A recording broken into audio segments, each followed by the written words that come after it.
Months we're going to end up with some money in our pockets from a startup, basically Juno. We're participating in Juno Hacks.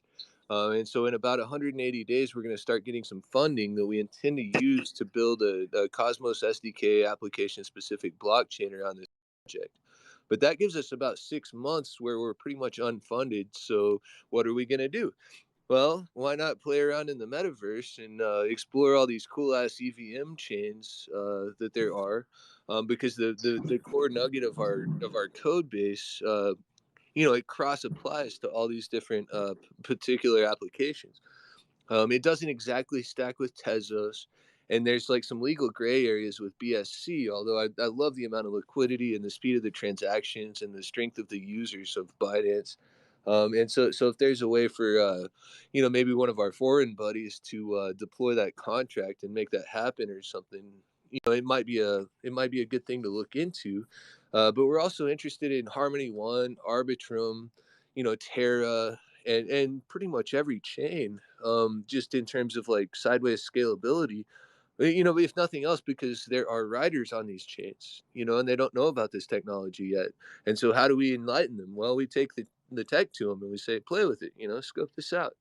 And it's relatively scalable because all we need is an LP and a minter contract on each given chain. We've already got the website. We've already got, you know, uh, a few different markets that people can take their NFTs to. But basically, the scalable solution is you just take the NFTs, you keep them in your wallet, and then when you find a market they work with, you list them if you want to, and that's kind of how we're handling distribution at this point. So, uh, yeah, I'd love to hear more of your thoughts, though.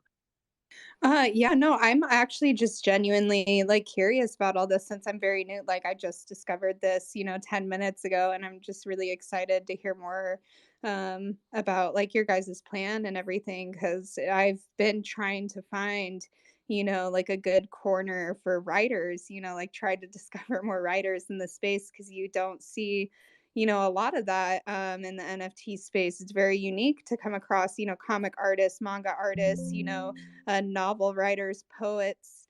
It's very rare. You see a lot of photography and like PFP projects with NFTs, but I do believe like there's a lot of uh, more utility behind NFTs, and it can go further than just that. And so it's nice to see, like a DAO project that's specific for writers. Like I'm really excited about this. So I genuinely like appreciate DR down there again for DMing me this space because I was like kind of having a rough day anyway.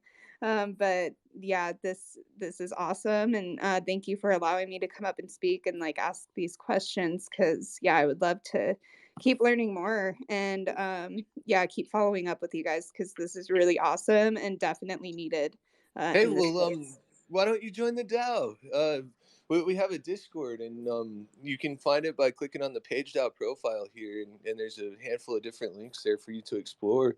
Yeah, I'll But definitely do so for yeah, you sure. talk like a writer. Like I'm interested in your ideas, and you said you were a Mongo dev. Is that right? So you got So some yeah, PFP. I'm working on a manga right now. Currently, what my plan has been is to, sell my character sheets on OpenSea and attach a link to the manga itself for the first chapter, and then from there, as I release more chapters, like have NFTs for them to like the first buyers that are already owning the first NFTs Oh, for the that's first so chapter cool. and like give I'm them an also a super exclusive nerd. sale. I totally thought Yeah. you said Mongo instead of manga. Oh no, no Much manga. much understood. Yeah, manga is Yeah. very cool. We actually don't have anyone doing manga yet. Like I don't Oh, think. that's awesome. I'm so glad I hopped in here. Yeah, it's a project I've been working on. I wasn't even going to turn it into an NFT until my financial advisor was like, "Yo, you should turn this into an NFT." Nice. I love him. He's a great guy. But yeah, so I'm just super excited. I'm definitely going to start paging through the links and yeah, stay connected with you guys because this is super awesome. I host a space, every Monday for writers that I know currently in the space for us to all get connected and everything. And so I made sure to shoot this link over to our group chat that my usual people like go into the space for so that they could get this space as well and kind of get this education. And again, like, thank you, DR. Like, you're the shit for messaging me this space. I'm really excited that I came in here. Man, it's been great meeting you, Tanya. Thank you so much for joining us. Yeah. I And think we also got. too, Oh, go ahead. it's just Tana. It's Oh, super easy. Tana. Okay, I'm Yeah, sorry. and then no harm, no foul. Like a lot of people mispronounce my name because it's a unique name. But yeah, it's just like Montana without the Mon. So Right on, Tana. Well, nice meeting you. yeah, nice meeting you guys too. I'm so excited, and yeah, I'm about to page through all these links. I'll step down if more people need to speak or anything. But yeah, I think we got spots. Yeah, stay up, okay. stay up. I am gonna switch over and ask Super Wolf what's up because Yeah, we've had no, a go hand up for for a it. minute there. Yeah, go for it. I'm done. Thank you. Uh-huh. Thank you. Super Wolf, what's good, brother? How are you tonight? Do you have questions for us at Page now? Are you a writer? How's it going? Yo, everything's great. How's everybody doing? Uh, well, I'm actually still kind of new to the NFT space, so I'm actually currently working on a comic that I would like to turn into an NFT. You can actually go to my profile and take a look at it. Um, so I guess I'm just trying to get a little bit more information on what you guys are doing and how I can initially apply what I'm doing and maybe kind of be able to give a little bit more utility to what I'm doing. Yeah, that's what we're all about. Phil, do you want to take this one? It's Yeah, yeah, I can take it. So really exciting. Actually, I'm I'm very excited to hear there's more like graphic novel, like manga, um, comic book um, authors coming to the space. Really awesome. Perfect medium to be jumping into. But if you want to get started right now, we're in a beta phase. So the Minter, you can go to mint.nftbookbazaar.com and see the Minter there. The collection that comes out of this is the README collection, which is pinned, and it's the pinned tweet just above. But so the beta launch of the Minter restricts it to only NFT or only PageDAO member card owners. So there's only 100 of those. You have to have a member card in order to mint. But if you do, you could actually get one on the second hand as well too. I think I saw one available, but they're all out. There's only secondhand sales right now. But once you get your card, you go to the Minter, upload your PDF, fill in some information about it. Then you click Mint. Right now, it'll cost a little bit of Polygon, a little bit of Matic in order to mint. But if everything goes through, you have an NFT book in the README collection. And from there, all of the copies that you created, maybe you did one of one, or you did 100, you could do up to 10,000, probably not recommended though. They're in your wallet and you can put them up for sale on OpenSea. So we tried to drill down as much of we tried to just distill the basic technology here that we've been sitting on for a while, but to make an NFT book is like it is now, just is not possible. So we're really excited to put it out, but also, I don't know, if you have questions, I would say going to the PageDAO Discord is a great place to get more. Okay, so currently currently I'm putting out like just different pages. Originally, the way I was going to do it was I was going to mint each page and sell them as an NFT individually. But listening to what you guys are talking about, I feel like this would be a better route. So when you say mint, would I be minting the entire book? So for example, like what I'm working Yes. on right now, it's like 25 pages. So I would upload 25 pages, and that would be turned into one NFT. Correct. Yeah, it would be the entire book. Gotcha. Yeah, just to clarify, the number of NFTs could be between 1 and 1,000 right now. So you could actually make 1,000 copies if you wanted, or you could make just one. Right. Cool.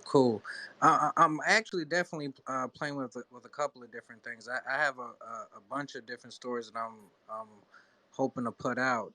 This is just really more for like a test and just to see how how everything work out. So I'll definitely be looking into the card, and then hopefully I can kind of play with with the PageDAO. Right on. That's exciting to hear, man. Yeah, let's play together, man. Let's do it. Yeah, I'm setting up a crypto first publishing house, Cryptoversal, and we have a card. So if anyone can't get a card, we're setting up a cohort of 12 books from 12 authors. Think about doing like a subscription service. So if someone gets the NFT for the subscription service, they get airdropped all 12 books. I can put a link up in the Sure. space. Please do. Okay. Yeah, I guess we should have been mentioning that. If you're a speaker, feel free to, post a link to your collection, and if anyone has questions, they can check those out as well. Yeah, it's like I don't know. We like to have lively discussions. I've been in some spaces lately where everybody raises their hand before they talk and stuff, and I've seen some people doing that. and I mean that's totally cool, and it helps us not talk over each other. But also that's totally new to me. Yeah, like I don't know, my style is a lot more kind of free flowing and stuff, and so like if you get like a burning thought, like jump in and speak your mind. I just wanted to throw that out there. While that's going on though, I saw Ashley's hand up a minute ago, and I wanted to give you a chance at the mic. Yeah, man. I wanted to say with Supa and what he's doing, man. That you're doing something down my alley. Also, James is, but I'm doing it on more of an adult level. But the thing is I feel like Supa, you can break this stuff up, and that's what I'm introducing to this is making NFTs connected to different pieces that are, if you gain them, that you get more of the work. Now, of course, you can just check them out with Dylan and them. They want to make that accept, like where you can see them, and I think that's beautiful. But I think there is room to actually make different NFTs of certain comic strips where you kind of can break this apart a little bit more if you wanted to. And I think there's so many things that can be done with this animation. So, I think Dylan, thank you, and Paige Dow and Phil, and whether it's Robbie and everybody that's been, this is, one of the things that Dylan's always done with me, and I really appreciate this, is I've come up with some interesting ideas with the work I wanted to do, and he's always been, okay, let's see if we can do it. I mean, and so I think there's a lot more that can be done besides just doing one full piece. And so I just wanted to put that on the table with what he was saying and what you were just talking about, Dylan. Oh man, thank you. Definitely. Yeah. Yeah, Dylan, if I could jump in on that too. I think No, you can. it's like a super valid question for everyone entering the NFT space. How should I do my drop? What makes my drop different? What is the utility I'm offering people who buy my thing? And some it's like two parts innovation, two parts like reinventing the wheel. So like there are many different paradigms to how you could think about it. Some aspects of, just to be very, very clear, what we allow people to create is a one of a kind, interactive, page turny, beautifully rendered book. Whatever your content is, if it's a PDF, it gets minted on our minter and it looks beautiful as an NFT. It's a bespoke piece in and of itself. So it's kind of a built-in utility to minting something on our platform. That's why we have a Gutenberg Bible. It's why we have self-help books. It's why we have manifestos. It's why I have my crazy pieces on there. My wife published her vocal pieces as a collection on there with images and cool original fiction writing. The real question of strategy is something that I think is a totally open and up in the air question, and I think that's where a lot of the excitement comes from. In terms of actual strategy, I don't know if there's a short answer, right? We're not in a place where there's market research that's out for years. We have a couple of patterns and case studies to look at for really successful drops. But fundamentally, it comes down to having an innovative product. Boom, you get that out of the box when you mint on PageDAO. It's like, oh shit, nothing looks like this. And then it comes down to having a place to be visible to your audience. We do that through our Twitter Spaces and events in Discord and events in the metaverse. We'll be branching out to help out our authors get a presence, but also when you can send your audience to go check out something that's really cool. Second of all is once you have your users' token info on the blockchain, you can do all kinds of really cool secondary things for people who own your NFTs. They get secondary drops like Tana was saying, right? Where you mint the first one and people buy that one, it's really high priced or something, and that's another question. How do you price these things? And then people get drops because they invested in your first 25 pages. Now they get the second thing, and maybe they paid, you know, 0.2 ETH, 0.5 ETH for that first drop that there's only 100 of. So the thing I want to say is that there are no easy answers to how to build in utility. What we've done is provided one solution that brings people a lot closer with a solution that doesn't exist anywhere else. I hope that answers some of that specific question. But if you have a beautiful PDF that the world wants to see and you want it to be collected in a beautiful collectible with future possibilities for holders of that collectible, this is definitely the right platform to be looking at. Boom. Well said, man. You knocked something loose in me too, and I just want to drive this point home for the folks listening. If we got creators in the house or whatnot, and basically the thought is just this: there is something that I'm seeing over and over and over, and it always works, but it's really hard to start, and it's very very difficult to execute um, if you don't know what you're doing or something like that. And basically, what it is the creation of a community. You know, it's that's what's at the heart of Bored Apes, right? Which is probably the most successful NFT project out there right now. But that's also why I paid 1 ETH for this hash mask. You know, almost a full year after the collection came out. You know, like if you can create a community of people around your body of work, whether it's a book or 10,000 stupid monkey drawings, um, it doesn't really matter what it is, right? What matters is the shared interest and the relationship between the creator and the community. And it's kind of one of those things where, you know, as the creator, you'll always be a little bit special. You know, you'll always be a little bit on a pedestal, but at the same time, you can kind of become part of the community that grows up around your work, which I'm not sure that's ever really been a thing before. You know, I mean, you read about like David Hume being like this man of society and like how everyone really liked talking to him and stuff. And you think, okay, like this guy created a community, and from that community sprang his philosophical works. But that's kind of rare, you know, especially in philosophy. A lot of times we like to think of the great philosophers as like cities on hills, you know, isolated from the world around them and stuff like So that. Dylan, I don't mean to cut you off. I just wanted to support you, and you can stay unmuted, definitely. What we've seen in our community so far is the Bald Jesus Bible has baldjesus.com. I bought Boom. a, I bought a, sorry, the Bald Jesus Bajibble.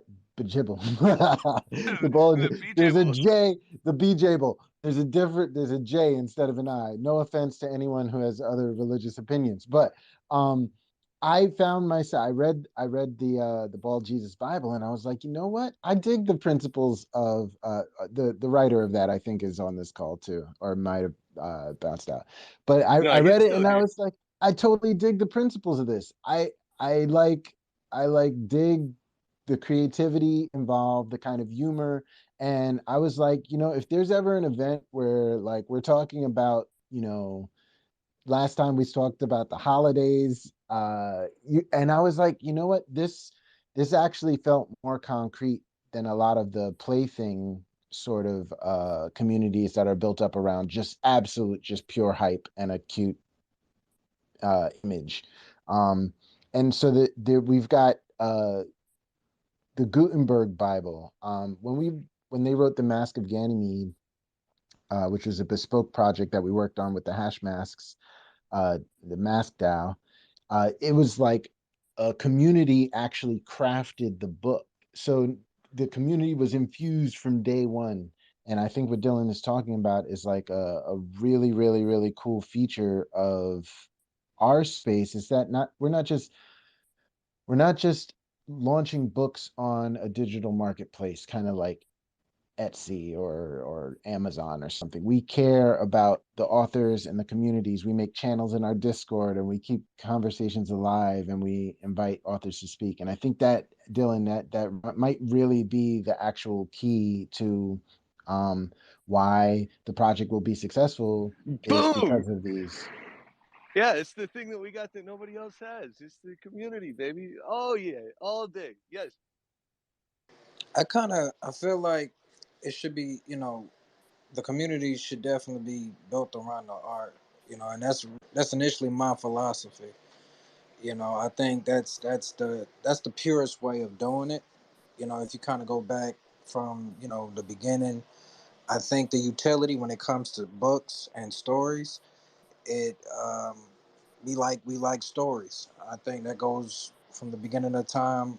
Humanities, we like to hear a good story, and I like the concept that people are being you can have a community build around a particular story or piece of art and really appreciate it. Once it starts kind of going into more of a personal type of deal, it kind of gets a little bit weird for me.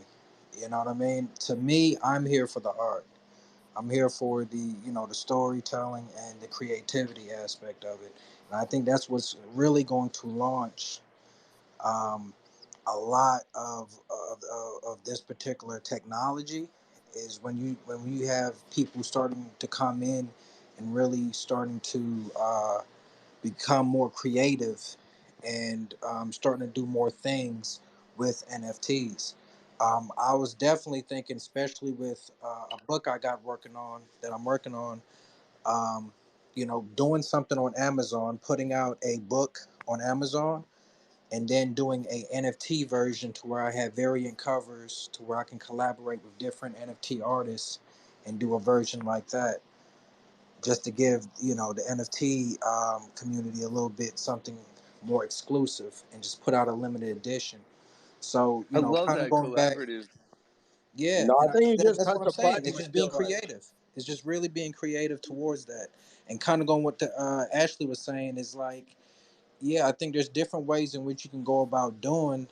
Um, putting this stuff out, and I think you can't really get bogged down to what everybody else is doing, which I kind of see a lot of people are kind of copying and trying to mimic other people in the Folks. space. You know what I mean? And it's kind of like you can't really go based off of that roadmap, because Straight up. you know what I mean. You can't really go based off that roadmap because you're doing something that's in a different lane. And then what you find is like people who, like, for example, like with me, the basic NFT, it doesn't really work with what I'm doing because my utility is the story. You know what I mean? I know other people are doing other things, like they might be doing a metaverse or a game further down, but my thing is the actual story. So what you're gonna get is what you see, is a dope story with that NFT, and you can actually read it. um, and I think that's the main thing too. It's like when you ask people, okay, what's the value of it? I see an NFT book kind of the same way that you would look at a physical book. What's the value of a manga? You want to read a good story. That's really the value of it. You want to get a creative story, a dope story, and that's what's really giving it that book, that physical book, the value. So I think I like to look along those type of lines. To speak to that, as an artist, it's almost easier to think of it as a lithograph than an actual book, as a change to format from not just a book, but a lithograph, a numbered, accounted for lithograph. And it's really marketed a lot that way too, because the big push is behind the community, like they were saying. And what I wanted to throw in there was I've been the artist in residence for PageDAO for the last 2 months, and there hasn't been an idea or anything off the top of my head that they've turned down. Like, the atmosphere is so conducive to creative ability.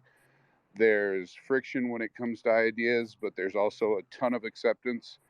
And so the environment that you're talking about that drives creativity, these guys have helped me through and given me jobs and folded me into the community like no other. It's been great for conducive in the creative atmosphere, but also as just a personal supportive atmosphere. These guys are all awesome. There's always an open ear. There's always an open channel. If you got an idea, throw it out there, see if it sticks against the wall. And the big thing that we see a lot in these spaces is just building on each other's ideas. There's a lot of community building on ideas if you want to go that way. if you just want to bring in a dope story, I was looking at your art, and as the artist in residence, if you want to try and mint an NFT book, I've got a page. I got a membership card as well that if you want to talk and DM me and show me some of the art and we could bring it into the page now, that'd be something I'd be willing to look at just to see if we can do it. Absolutely, man. You know what I mean? And that's how really dedicated everybody is to the creative atmosphere here. And I've been here since like of October, and everything's been awesome. Almost to like I check myself sometimes. I'm like, did that shit just really happen? You know, like those Man, you great, and me both. I yeah, just right. want to throw this out It's there got too. that. We just discovered a new utility for the membership NFT cards, which is like we can use them to help other artists like come in and start minting their work on the platform. You know, even while we're still in beta, like this is a thing that's going to help the DAO scale. That's good. That's a good thing to just find laying around. Well, We and didn't discover that. We didn't discover that, Dylan. That's people have been talking about trading and swapping their NFT card membership cards. We don't care about it because we built the motherfucker. But other people are like, "Yo, we gonna make it happen. However, we make it happen." Yeah, I I know. noticed.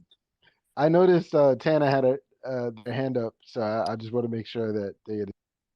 No, you're totally good. Thank you so much for letting me speak again. I was just thinking on a couple points, like with pricing and stuff, for instance, like the way I do my pricing is a little more inexpensive dependent on if it's like animated, slightly animated, or just standstill and stuff. And it's kind of entry point. And then like from there, like with the second chapters, have it be like a cheaper cost for people that already own the original, but then a higher cost for people that don't, so that because it'll have both chapters in it, that makes sense. Like do a closed off sale for just like the NFT holders. I think that's like a good way to go with that. I know that was talked about like quite a bit back, but I wanted to touch on that.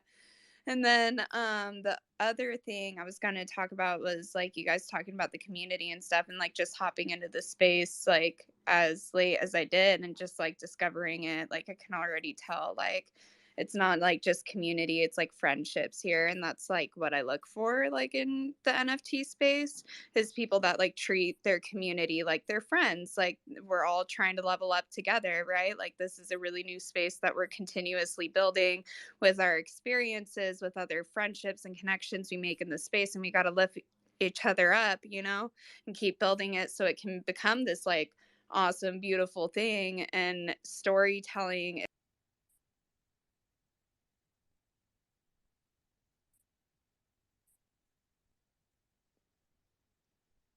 Did Tana get Oh, rugged no. or did I lose audio? No. Tana, come back. Tana! That's so good. That was good. Yeah. Oh no. Well, can I ask a Tana! quick question? Yeah, go ahead, I guess. Sure, go for it. Is it possible for Is that invested. token? Oh, she's back.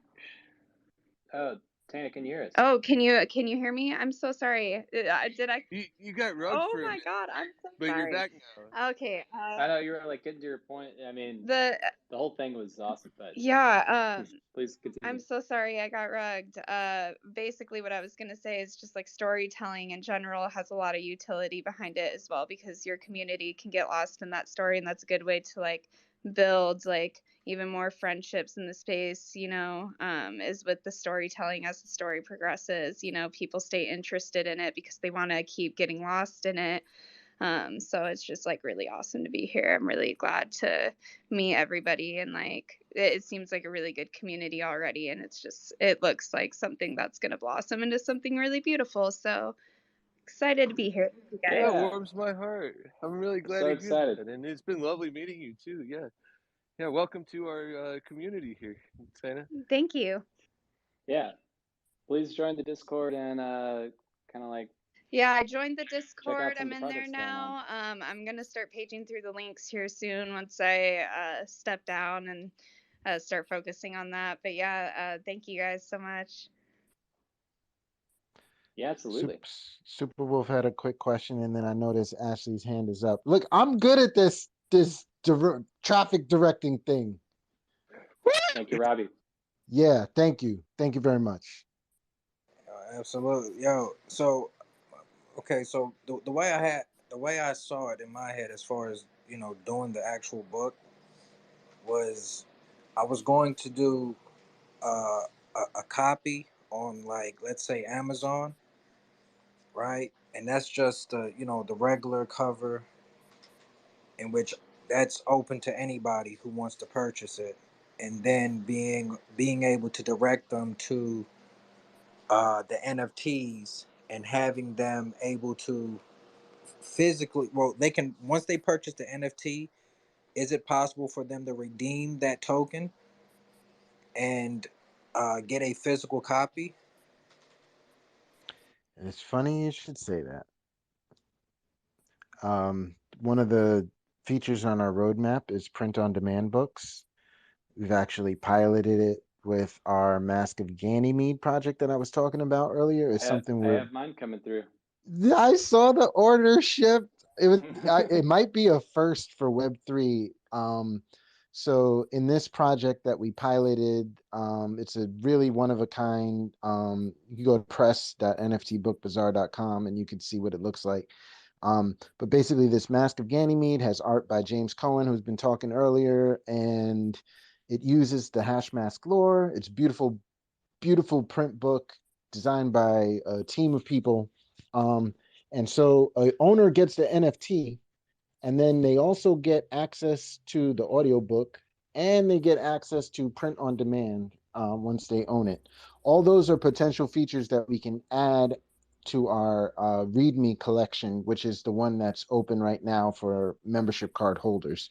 And they're on the roadmap to becoming very, very, very soon. We have a very short list on our roadmap, and all of them are really feasible. So we're in a very good place. Before, it was like the big lifts where we had to create the whole technology and put it all together. And now it's like, okay, now we're adding cherries on top. So yes, that's exactly the kind of thing that will be possible in the very near future.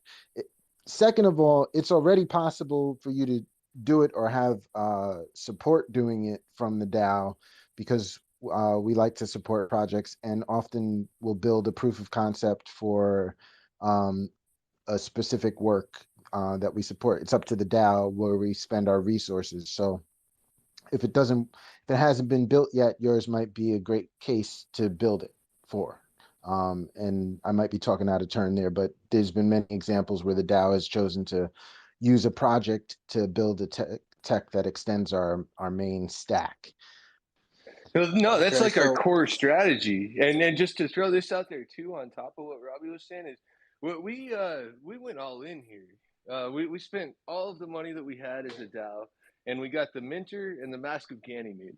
And basically from those two things, we're going to be able to kind of laterally scale. Why? Because we have a core team of people that is so dedicated to this project that even if it costs us money to do it, we're still going to show up and build this shit because it's a public utility and it just needs to exist that much. Exactly. Hey, I had a quick question for you guys while we're talking about the Minter. For those writers, like for me, I love the fact that, like, when you print NFT book on the Minter, it's available for anybody to read, but in order to own it, you have to buy the NFT. But it's occurred to me that there's some writers who are going to want to, for lack of a better word, gatekeep their books and only allow people that buy their books to read them. Is that something that is available or is going to be available on the Minter? And it's also just something I wanted to point out to people who are coming in, that you are making your book available for free at the moment, as far as I know. That's a very poignant point to bring up. But yes, the token gating is how we refer to protecting content so that only an NFT owner can view it. It is not currently a feature on the Minter. When you mint on the Minter, it's publicly available for the world. Obviously, digital ownership of that token is only for people who buy it. And so, like any future rewards, they won't get. But it is a consideration if you were planning on just keeping your token gated. Most of the writers that I know, though, that are in PageDAO are like, yeah, put my work up there. I want my work to be out there. And maybe they have an ace up the sleeve that they only want to keep to themselves. They're waiting for Simon and Schuster to call them or something.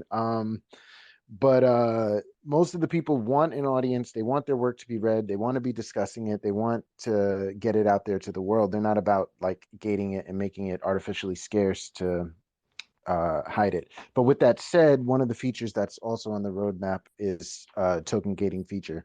All of these features will be available to kind of like collect as add-ons under Yeah.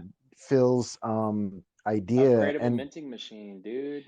yeah, so the whole paradigm is that our system is like a factory. You have many, many options when you work with the factory. The base factory produces a flippable, turnable, interactive NFT PDF reader. Basically, it's a beautiful, bespoke way of getting your work out there and tradable at the supply level that you want. You want 100, you want 1,000.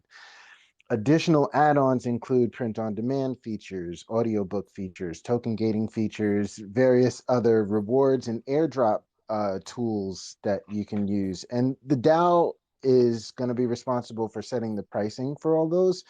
So DAO members literally have a say in how much it costs DAO to do that. We'll also be releasing token packs, so like feature packs. So you can pre-buy a feature pack that will give you access to all the features even before they come out. And so like we're not here to like nickel and dime people on features, but we do need capacity and time to build them.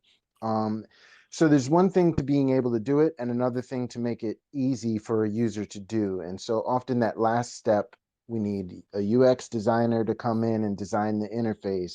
How is a person going to go through this flow and what will they want to do? And then we have to test it and then we have to deploy it. And then, so it's like a lot of steps that go into that process and it's costly.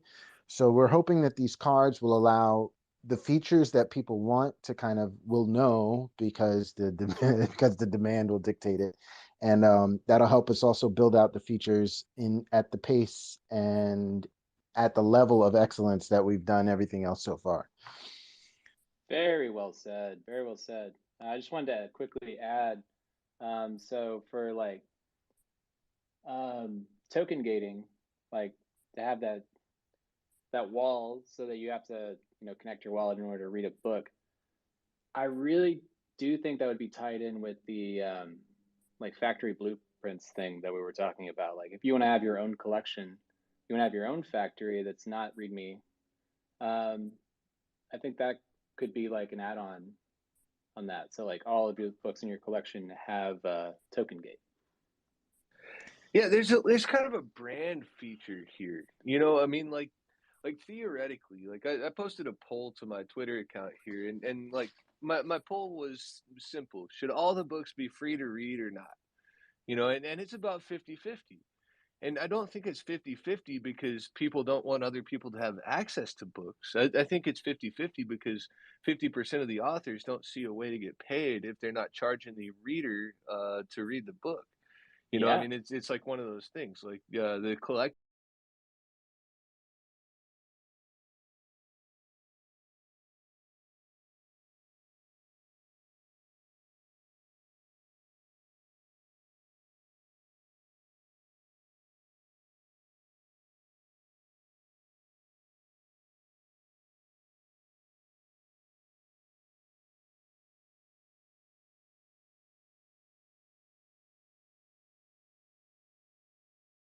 experiments. We need to enjoy our time together and enjoy the things that we do together, and really just kind of make the most of it, as a community of people and as a group and as like a social movement, dare I say it, to